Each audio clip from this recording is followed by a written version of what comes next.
Welcome to this long journey into one of the most disturbing and puzzling cases ever written down in the history of the United States. Before we go any further, I invite you to share in the comments where you are watching from and the exact moment on the clock when you are hearing this story. We want to understand how far these accounts travel and what times of day or night they reach the people who listen to them. In the fall of 1837, the St. Louis Hotel in New Orleans was filled with some of the richest men in the city. The auction that evening had brought in far more curiosity and excitement than usual, even in a city already known as the biggest slave market in the nation. What made this sale different was not the number of people being sold, but the presence of a single woman who would soon be called the Pearl, a name that would echo through the old stone streets of the French Quarter for many decades. She stood about 5 feet 4 inches tall, with skin described in the sale papers as the color of fresh cream mixed with the faintest touch of coffee. Her eyes were a deep golden brown that shifted in tone depending on the light, and her long black hair fell like dark silk down her back. The auctioneer, a man named Thomas Williams, presented her simply as Lot Number 17.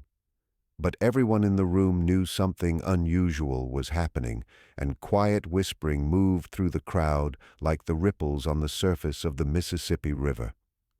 The bidding began at an astonishing amount, almost 5 times what one might pay for an average house servant. What happened afterward would become one of the strangest and most troubling episodes in the long and complicated history of New Orleans. It was a city already famous for its tangled racial structure and the cruel, money-driven world of human slavery. This night would tie together powerful families, pull back hidden secrets, and eventually lead to a line of disappearances that nobody understood until 1962, when builders renovating the old Delocqua mansion on Royal Street found a hidden room containing a leather-bound diary, 3 small human finger bones, and a portrait of a woman whose beauty, even faded with age, looked almost unreal. This is the story of Elena Reynolds, known to nearly everyone simply as the Pearl, and the frightening truth behind her vanishing in the winter of 1842. Many people wrote down what they saw at the 1837 auction, including James Thornton, a businessman from the North who had come to New Orleans to build connections in the cotton trade. In his private diary, later found in his Boston estate in 1952, Thornton described the event with obvious discomfort. He wrote that he had never seen such wild excitement among men of high social standing as he had seen that night at the Hotel Exchange.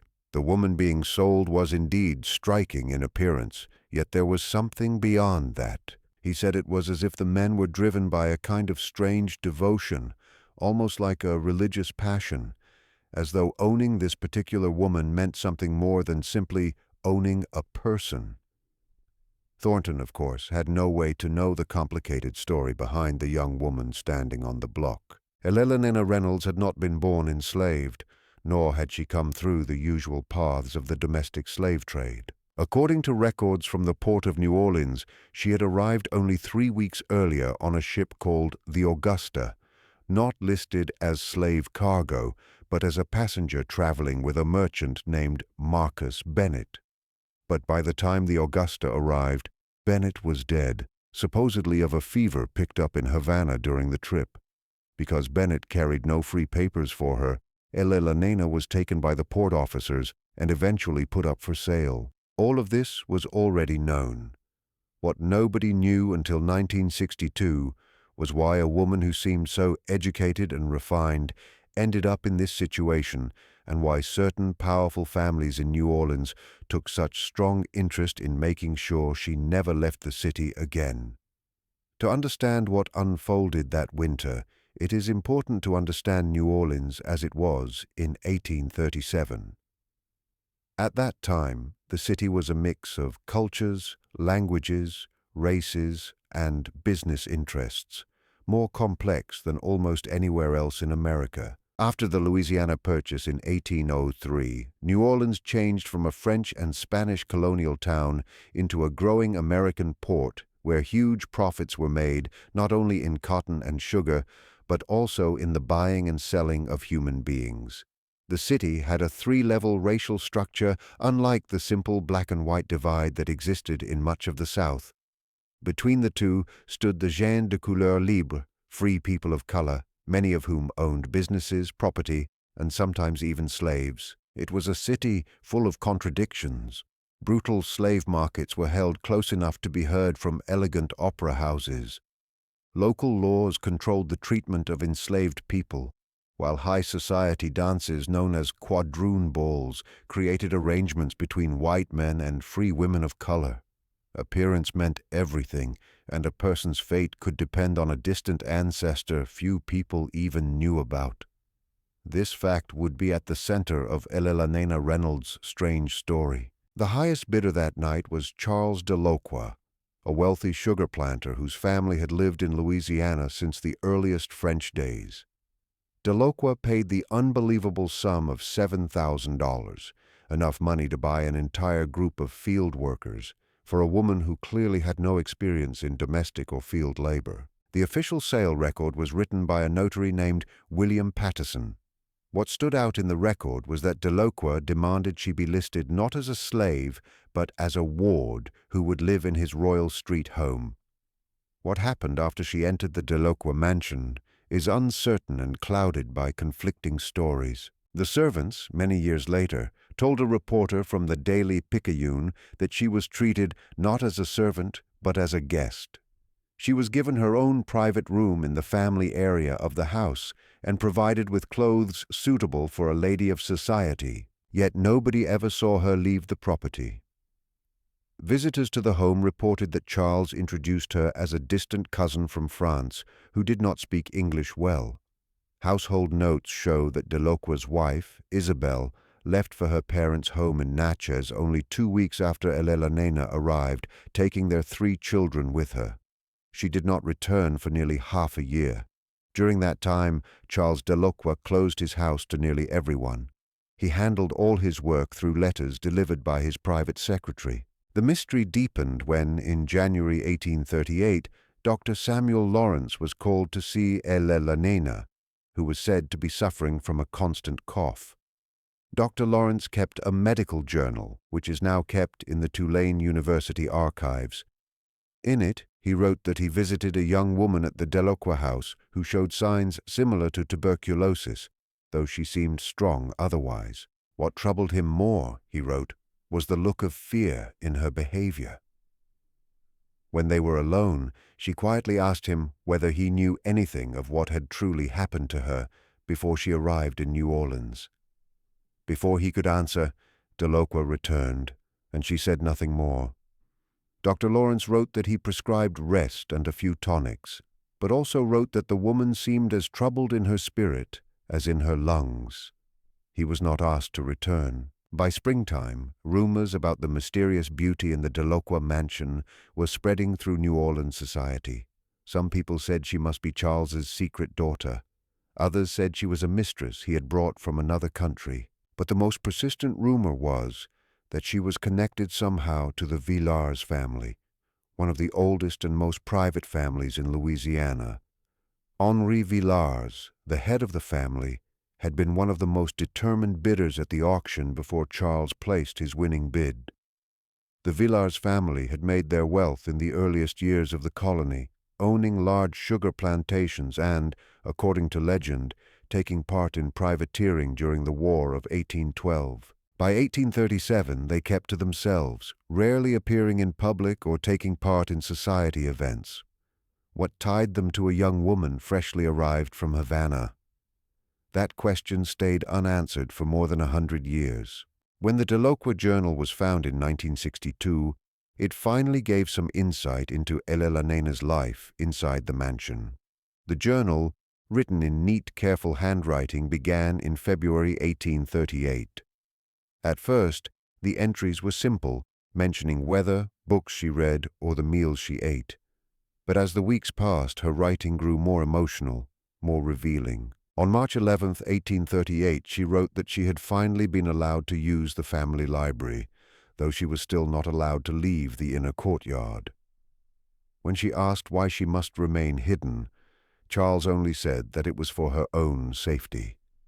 He would not explain what danger she was supposed to be protected from. I am beginning to fear that the story he gave me about my papers being prepared is only a tale meant to keep me quiet and obedient.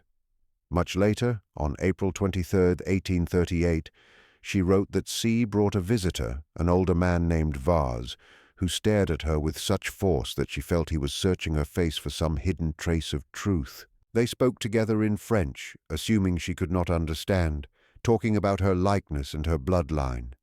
When she later questioned C about the conversation, he grew irritated and reminded her how uncertain her position really was.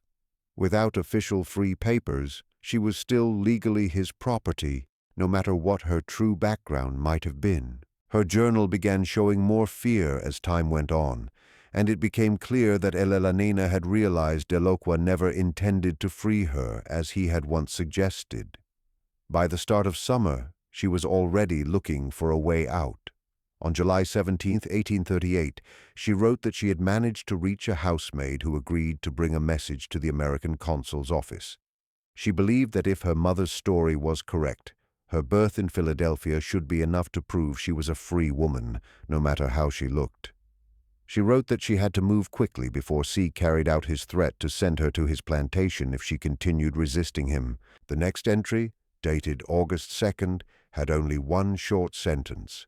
It was a trap. The maid told C about my plan. I'm to be taken away tomorrow.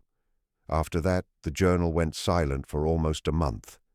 When she started writing again in September, Elena was at a different place. Bow Refuge, the Delacroix sugar plantation nearly 50 miles downriver from New Orleans. Her situation had clearly worsened. On September 5, 1838, she wrote that she was being kept in the old overseer's house, away from both the main plantation home and the slave quarters. A woman named Martha was told to look after her needs, though Elena suspected that Martha's real duty was to report her every move to the plantation manager. She wrote that she had seen C only once since arriving. During that visit, he told her plainly that if she tried to contact anyone outside again, she would be reclassified as a field worker. That warning was frightening enough to make the message clear without further words. It was at Bow Refuge that Elena's story crossed paths with another unusual figure, a man named Joseph Miller. Miller was a Northern abolitionist who had quietly entered Louisiana society under the disguise of a doctor studying treatments for slaves. His secret letters to anti-slavery groups in Boston, decoded and published in 1949, talked about a woman in a strange situation kept at the Delacroix plantation. She said she had been born free in Philadelphia to a mother who had also been free. Miller managed to talk with Elena for only a few minutes during an October 1838 visit to Bow Refuge. He wrote that the woman believed her confinement had nothing to do with ordinary slave trafficking, but instead with something involving her identity and inheritance, something that threatened powerful people in the region. She begged him to contact authorities in Philadelphia who might have records about her birth and her mother. Miller promised he would look into her claims, but he never got the chance to continue the investigation. In November 1838, his real mission was discovered, and he barely escaped Louisiana alive. No record suggests he ever followed up on Elena's case again. Her entries from Bow Refuge slowly grew fewer as the winter of 1838 passed into 1839. She wrote about what she saw of life on the plantation, her unsuccessful attempts to get help from the household staff, and her deepening suspicion that she was being kept there for reasons more serious than simple ownership. On December 12, 1838, she wrote that she overheard the plantation manager speaking with a visitor about the Villars' inheritance and something about proof of lineage. When they noticed she was close enough to listen, they both stopped talking and quickly went separate ways.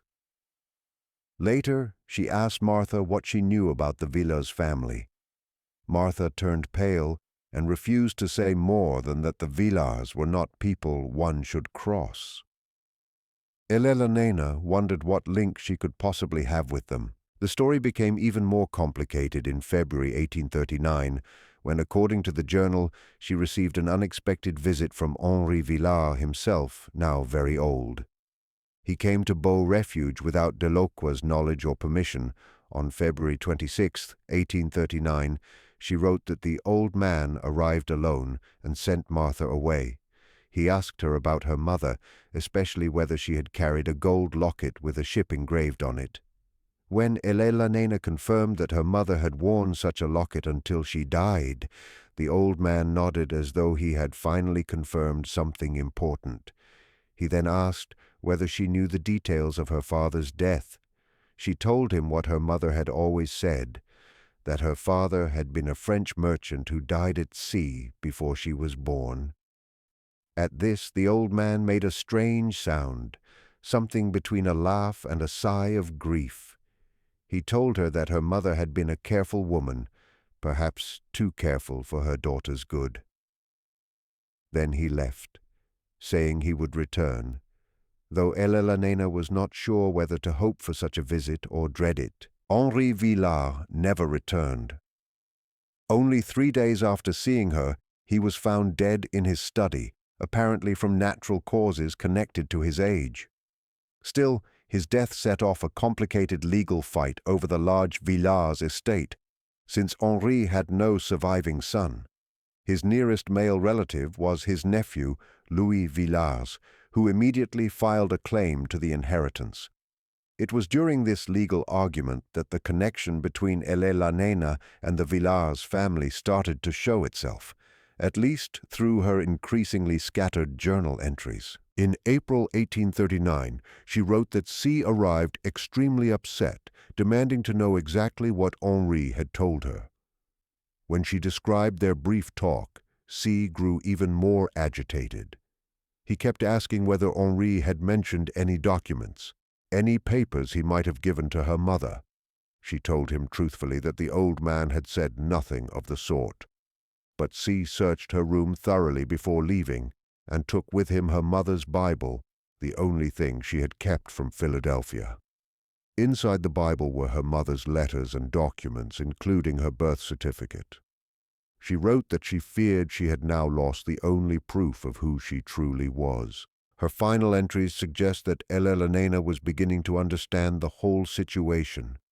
In a June 17, 1839 entry, she wrote that she finally understood why she had been brought there. It was never about her worth as property, she said, but about keeping her from claiming something that might legally belong to her. Her mother had always said her father's family had rejected her, but had never explained why. Now, Elena suspected that her father was not simply a French merchant, but a Villars, possibly even Henry's son. If any proof existed that her parents had married, she would have a legal right to part of the Villars estate under the French-style inheritance laws still used in Louisiana.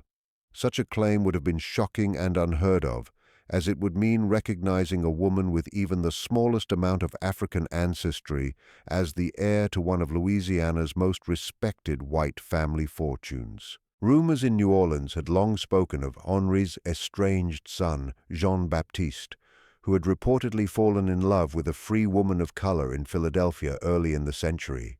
Some stories said Jean-Baptiste had been cut off by his father, yet might have secretly married the woman before he died at sea in 1817, the same year Elena was born. If she truly was his daughter, and if proof existed, everything about the inheritance case would have been thrown into chaos. The final dated entry in her journal was from September 3rd, 1839. She wrote that she had found a way out. The riverboat would stop at the plantation the next day to load sugar. Martha had agreed to help her escape in exchange for the pearl earrings her mother had left her. If everything went right, she planned to be back in New Orleans by nightfall, and from there to travel north. She wrote that she had to find those papers before it was too late. The journal ends unexpectedly, leaving other documents to fill in the missing pieces. Beau Refuge plantation records state that a woman matching Elena's appearance was reported missing on September 4, 1839. A large reward was offered, and most of the search focused on boats traveling upriver toward free states. But evidence suggests she instead returned to New Orleans, perhaps hoping to search the Delacroix townhouse for her mother's papers before escaping the region. A receipt from a French Quarter apothecary dated September 7, 1839, shows a purchase of women's items charged to the account of Marie Laveau, the famous voodoo priestess known for giving shelter to fugitives through her wide network of helpers. For nearly 3 years after that, Elena seemed to disappear completely from all official records. Meanwhile, the Villars inheritance case moved forward, and in 1841 the court confirmed Louis Villars as the rightful heir after no other claimant came forward with solid proof of family ties. Charles Delacroix, after first launching an intense search for what he still called his missing property, seemed to gradually abandon the chase. He turned his attention instead to the growing financial problems that had begun eating away at his once successful sugar business. Then, in January 1842, Elena Reynolds appeared once again in New Orleans society in a way that shocked even a city used to scandal. She arrived at the annual Mardi Gras ball held in the St. Louis Hotel, the same place where she had been sold 5 years before, not as a servant or enslaved woman, but as the elegantly dressed companion of Louis Villars, the new head of the Villars family. Several witnesses later wrote about the stir her entrance caused. The society writer for the Daily Picayune described how conversations stopped briefly when she walked into the ballroom with Louis on her arm. She wore a gown of deep midnight blue silk that drew attention to her remarkable appearance and graceful manner. Some of the people who had been present at the earlier events in the very same building exchanged knowing looks, though none of them dared mention aloud the woman's previous connection to that place.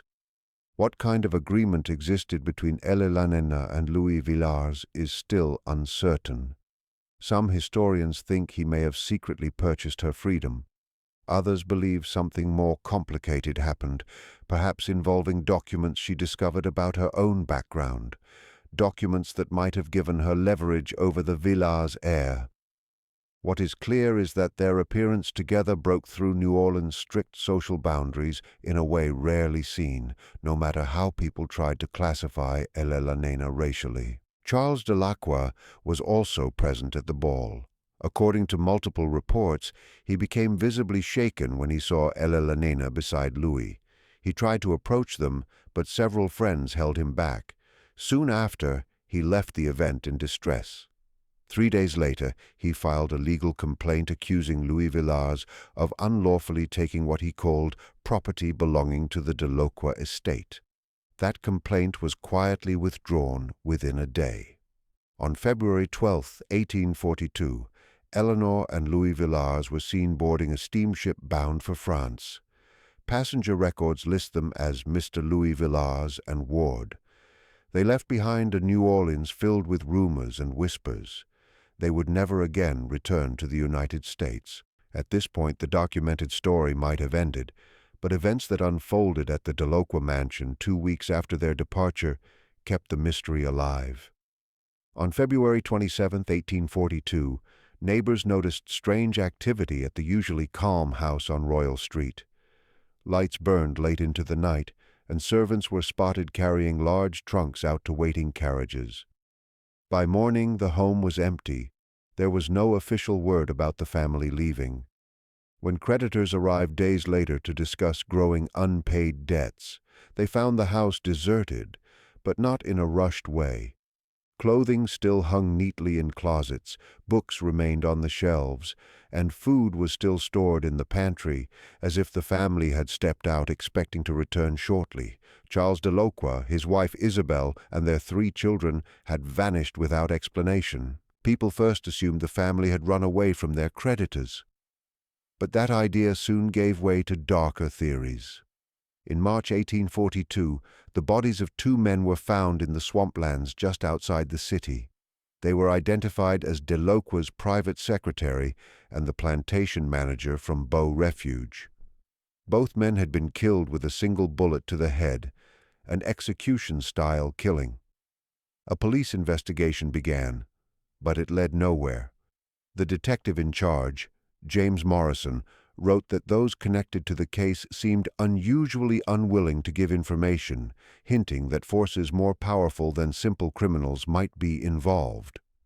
By June 1842, the investigation was officially suspended.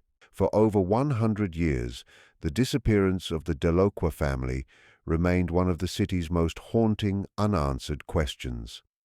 Newspapers occasionally brought it up again, and local historians speculated about the truth, but no firm answer ever surfaced.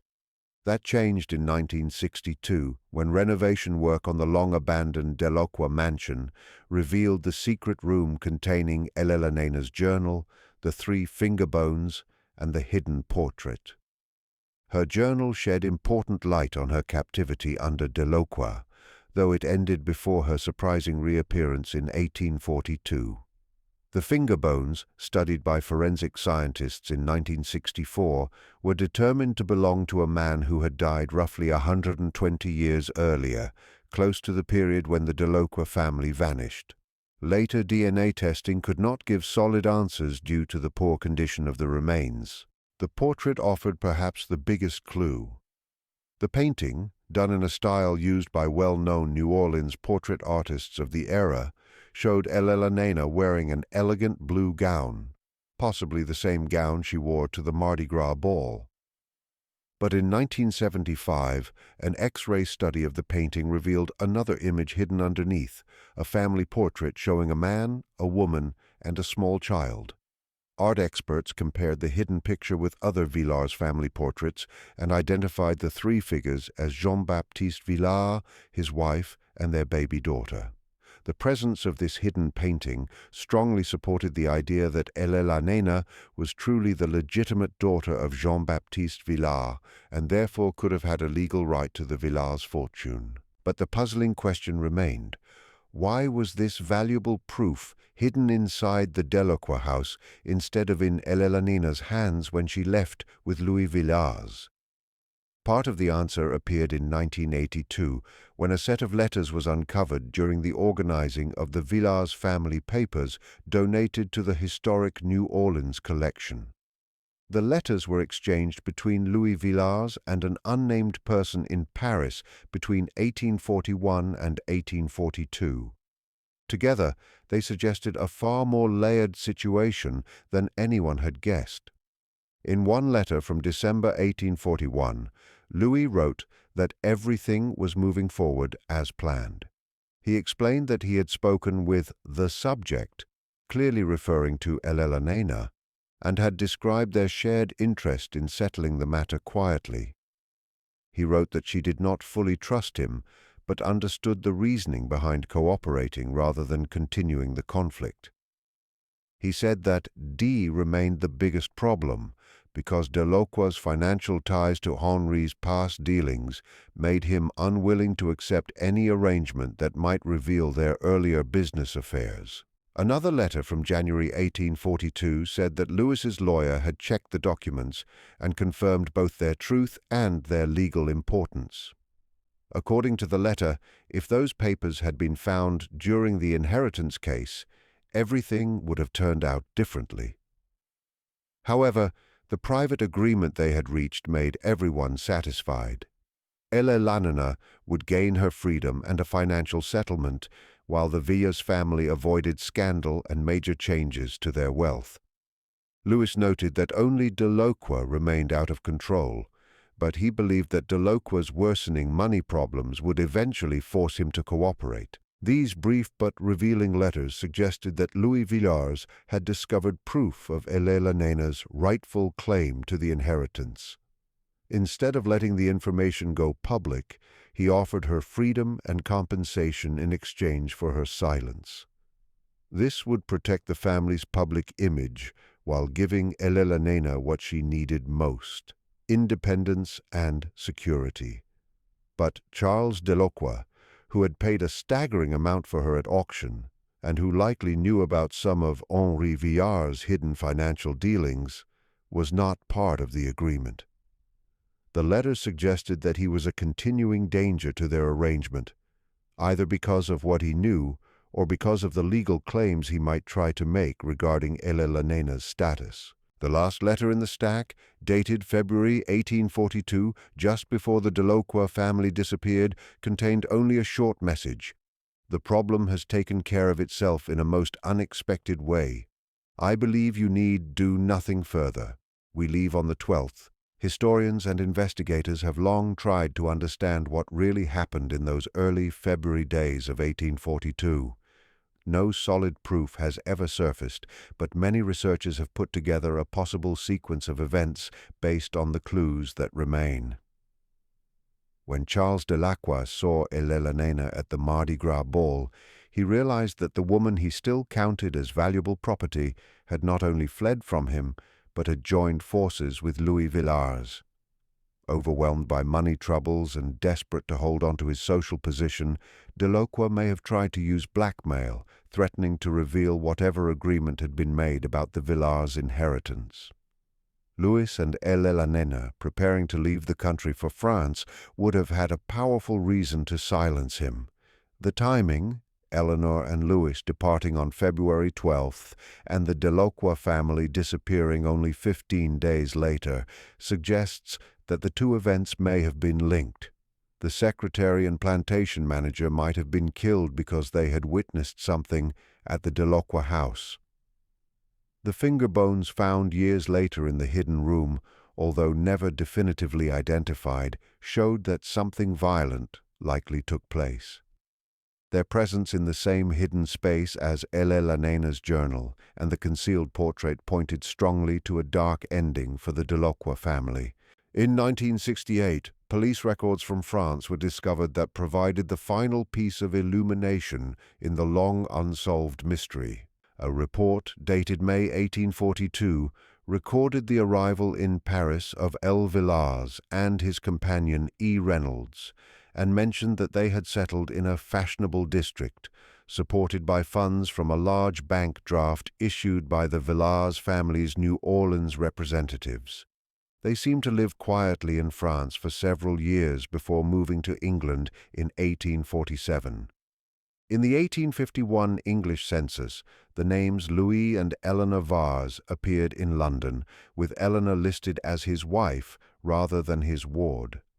By then, they had 2 children. The family stayed in England until at least 1861, after which they vanished from public documents. As for the Delacroix family, no trace of them was ever located.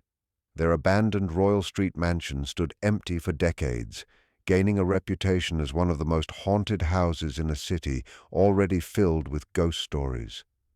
Locals said that on certain nights, especially during carnival season, people could hear the sounds of a violent struggle coming from within the deserted home, followed by the echo of a woman's triumphant laughter drifting into the street. The story of Elena Reynolds stands as a rare recorded example of the brutal economics of the slave system colliding with Louisiana's complicated racial and inheritance rules. This collision set off a chain of events that ended in disappearances, likely murders, and a mystery that stretched far beyond its time. Her life shows the terrible human cost of a society built on forced labor and rigid ideas about race, where a person's freedom, identity, and safety depended on ancestry, appearance, and the decisions of powerful men. The painting known as the Pearl now hangs in the historic New Orleans collection, silent and steady, a reminder of a woman who refused to accept the fate others had planned for her.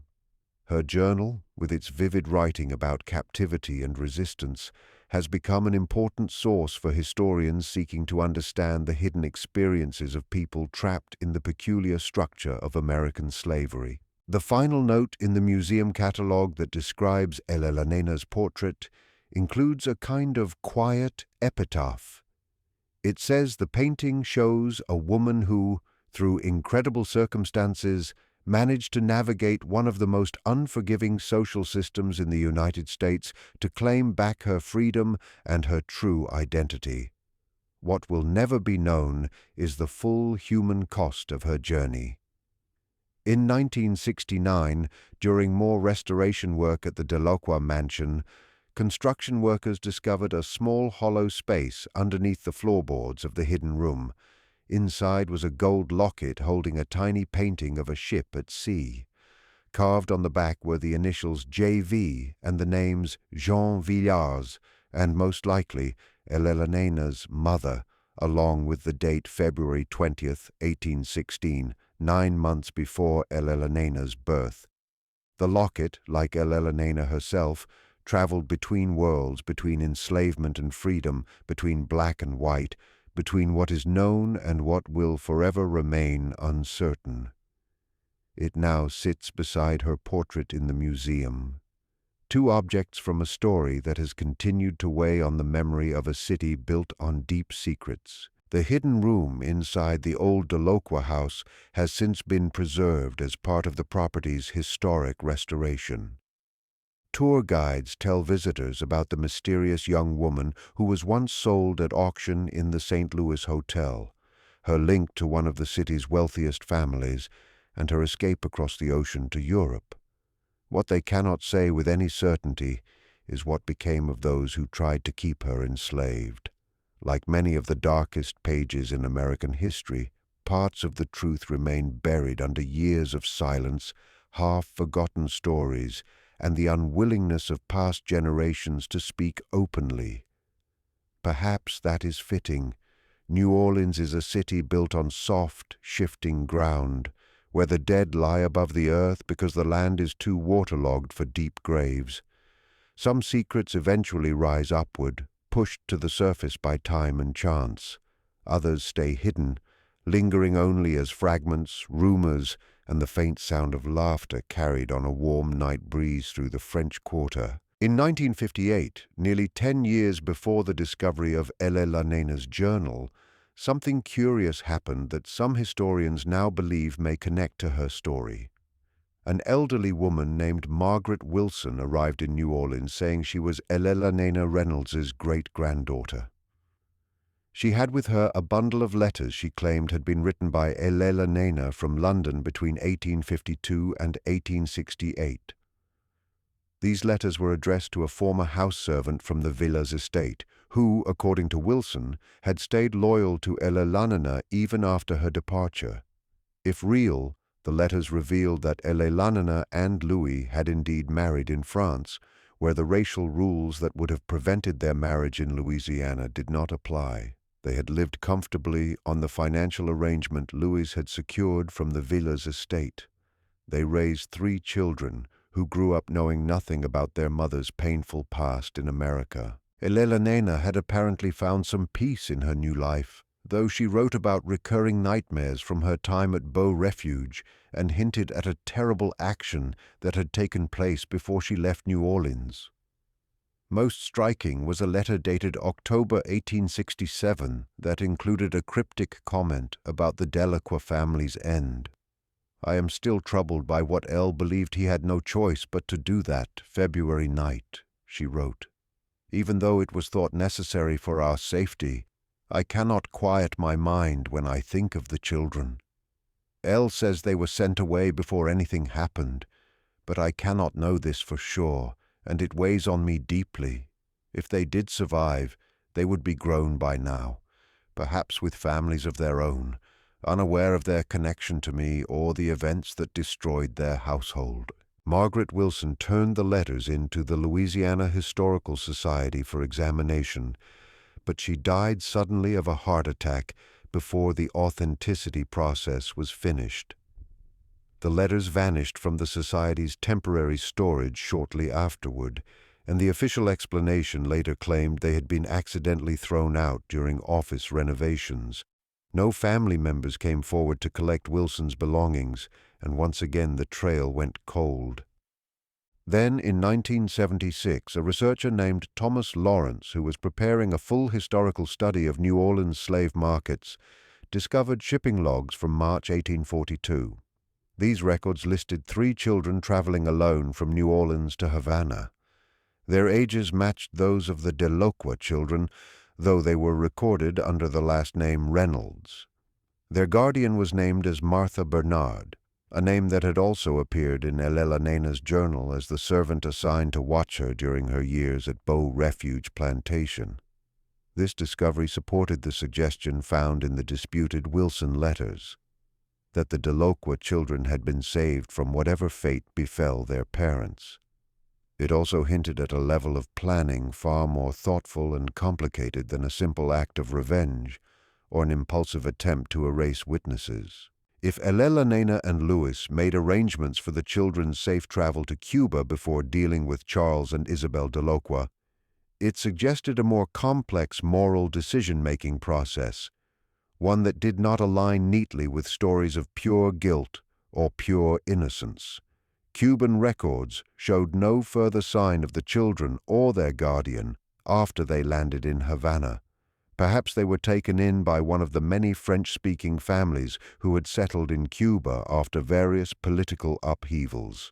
Or perhaps they were sent farther away, to Europe or South America, to ensure they would never return to claim anything or to reopen old wounds. In the summer of 1981, during an extreme drought that caused the Mississippi River to drop to unusually low levels, a local fisherman discovered something grim in an area that was usually underwater near the old Bow Refuge Plantation site. The shrinking waterline revealed the remains of an old flatboat containing human skeletons, a woman, a man, and 2 adult males. Forensic experts determined that each person had been killed with a gunshot to the head and that the bodies had been weighed down with iron chains before the boat had been sunk in deep water. The remains were too decayed to identify with certainty, but objects found with them included a pocket watch carved with the initials CD and a woman's locket showing a miniature portrait of 3 children who closely resembled descriptions of the young Delocqua heirs. The estimated time of death, based on the limited techniques of the period, matched the year of the Delocqua family's disappearance. This discovery offered the strongest physical evidence yet for what many had long suspected. Charles and Isabel Delocqua, along with 2 adult men, likely the secretary and the plantation manager, whose bodies had been found earlier in the swamps, had probably been executed and quietly disposed of in the Mississippi River. The careful planning implied not an emotional outburst but a deliberate removal of witnesses and potential threats. What remains impossible to determine is how deeply Elela Nena herself was involved in this final deadly solution. Had she taken an active role in planning revenge against the people who had enslaved her, or had Louis Villars acted on his own to clear the path for their future together? The cold, precise nature of the killings suggested the work of skilled men, likely hired hands connected to Louis rather than the nobleman himself. Yet the careful removal of the Delocqua children from their parents before the murders hinted at Elela Nena's influence, perhaps a final gesture of compassion from a woman who had once been torn away from her own family. In 1994, another unexpected discovery added the last major piece to the puzzle when an architectural historian studying the old Villars estate outside New Orleans uncovered a sealed space hidden inside the mantel of the master bedroom fireplace. Inside the compartment was a small leather packet containing a handwritten statement signed by Louis Villars and dated February 25, 1842, only 2 days before the Delocqua family vanished. The statement read, "What I have begun cannot be reversed, nor would I wish it reversed. Removing Charles and Isabel Delocqua has become essential not only for my own future, but for her safety and her freedom. Their claims over her would follow us even across the ocean, and Dee's worsening financial state makes him unstable and dangerous. I have arranged for the children to be taken to Cuba, where Martha has friends among the free-colored community who will ensure they grow up in comfort, though they will know nothing of their real origins. E demanded this act of kindness, though I warned her it brings future risk. I could not deny her, after seeing the depth of her suffering at their father's hands.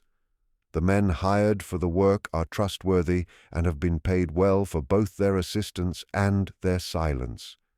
They know what will happen if they fail to keep their agreement. The plan will be carried out tomorrow night when the household sleeps. No trace of the bodies will ever be found. I write this not from regret, but so that if questions arise after we are gone, at least one record will exist explaining what happened and why it had to happen. May God, if He watches us, judge me as He chooses. Handwriting specialists confirmed that the confession matched other surviving letters written by Louis Villars. Its discovery resolved the debate about who was responsible for the deaths of the Delacroix family, though it opened new discussions about the moral difficulty of the entire situation. Louis had acted as judge and executioner through others, ordering 4 deaths to secure his and Elelena's escape. Yet within the world of 1840s New Orleans, the law offered no protection at all for Elelena. She lived in a society that had turned her into property, refused her basic humanity, and would have continued to do so even though she had a legitimate claim to both freedom and inheritance. In 2002, DNA testing was carried out on remains from a cemetery in London, where church documents recorded the burial of an Elelena Villars, formerly of America, in 1872. Scientists compared her DNA with genetic material taken from the finger bones discovered in the hidden room at the Delacroix mansion decades earlier. The comparison showed a biological connection, suggesting the bones most likely belonged to Charles Delacroix, a disturbing relic that had somehow been kept in that secret room beside Elelena's journal and the concealed family portrait. Elelena Reynolds Villars died at age 55, having spent more than half her life living freely across Europe.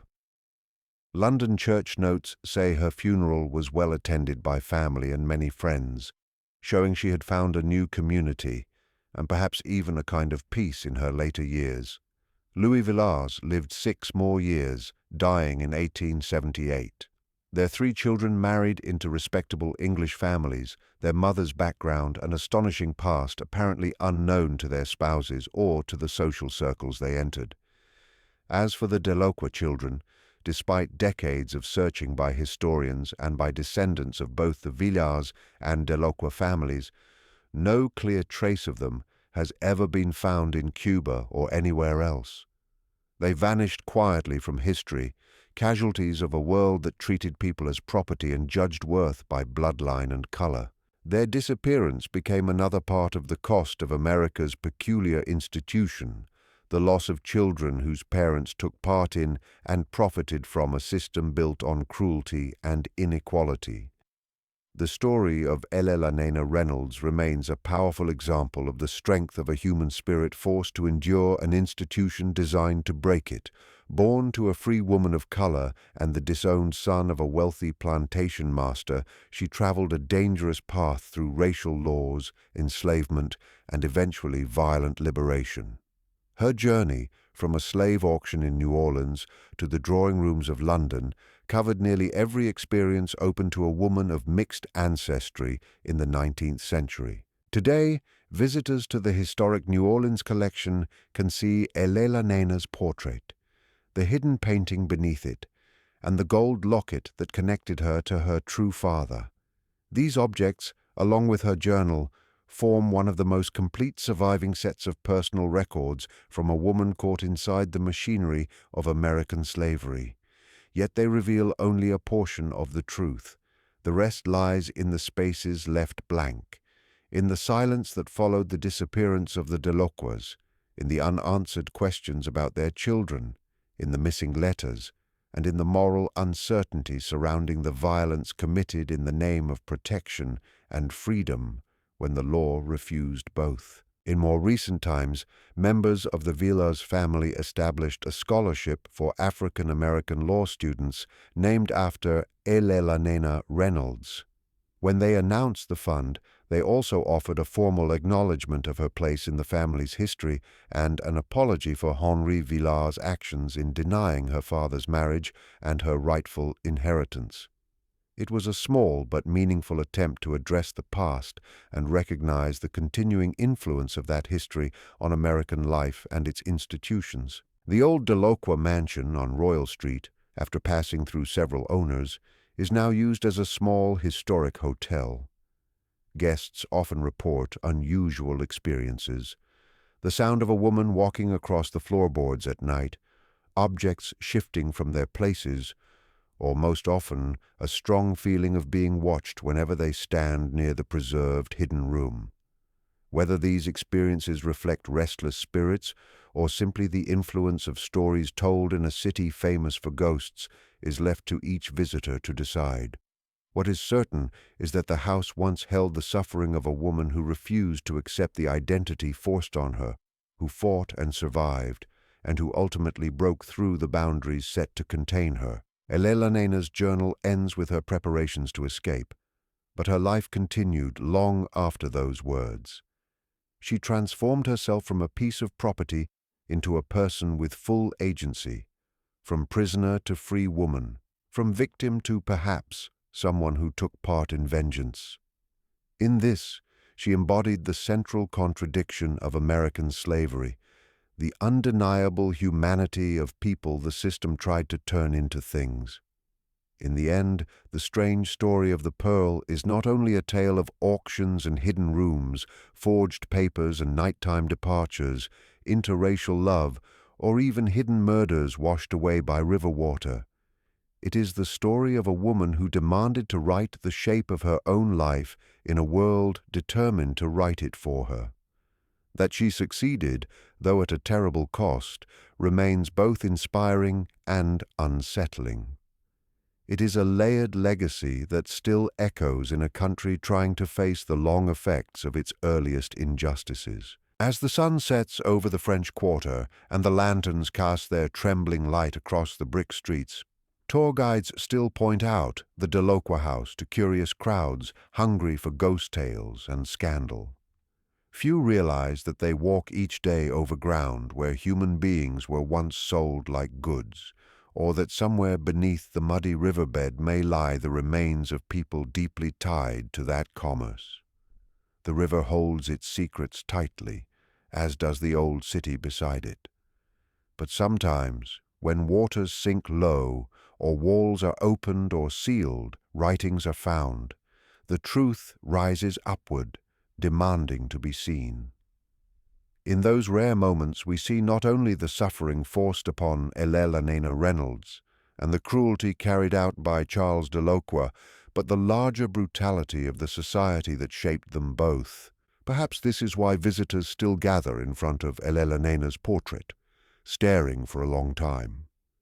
In her amber-colored eyes, painted so carefully by an unnamed artist, there appears both pain and strength, softness mixed with firmness.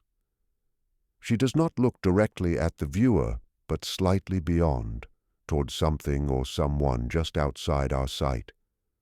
Whatever she sees there, judgment, forgiveness, or simply the next chapter in her extraordinary life, remains unknown and as mysterious as she was. Then, in 2019, a group of forensic scientists and historians used new imaging tools to study the painting hidden beneath Ellelanena's portrait with a level of detail never seen before.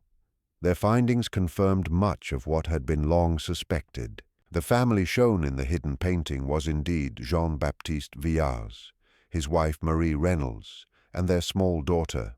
Even more unexpected, careful study of the paint layers revealed that Ellelanena herself had probably been the one who covered the original portrait. The pigments matched the ones she used in her own painting, and the brushstrokes were similar enough to suggest the same hand. By painting her own image over the faces of her parents and infant self, she created something that was both an act of hiding and an act of reclaiming. It was like writing over a page without erasing the first story beneath, a layered record of identity that reflected her long and difficult journey. And so the story ends where it first began, with the image of a woman whose remarkable beauty hid an even more remarkable strength. The mystery of the Pearl may never be completely solved, but from the pieces left behind, her journals, old letters, shipping logs, court papers, the confession, and even DNA results, we can see the outline of something larger than a single life. Her story reveals the bigger American mystery of race, belonging, and the strange, deep human ability both to cause harm and to survive it. As you finish reading about Elelena Reynolds's life, it is worth remembering that the ground beneath us holds countless stories like hers that were never written down, never uncovered, never passed on. For every Elelena who left behind a diary and a portrait, thousands of others slipped quietly into the vast, unrecorded past. Their victories and their pains are known only to a God who, we hope, kept better records than human hands ever did. Their shared silence still lingers in the humid air of southern nights, when jasmine's scent hangs low and the distant hum of riverboats drifts in from the water. In a city where beauty and cruelty have always lived side by side, the past feels especially close. If you listen carefully, you might imagine hearing them, the voices of those who, like Elelena, refused to be only what others tried to claim they were. Their whispers remind us that the past is never fully gone, that justice postponed often becomes justice lost, and that once a human being recognizes their own worth, no system, no matter how powerful or deeply rooted, can fully crush that truth. On the back of Elelena's portrait, written when it was gifted to the historic New Orleans collection in 1974, someone added simple words that still feel powerful today. Remember her not just for her beauty, though it was striking, nor for her suffering, though it was great, but for her decision to live by her own terms in a world that offered her no rightful place. In this, she accomplished what few of any background can claim. She created her own identity. In those final lines lies the heart of her story. Elelena Reynolds refused to disappear. She shaped her own life in defiance of a society built to erase her, and by doing so, she ensured that her voice, unlike so many others, would not fade into silence.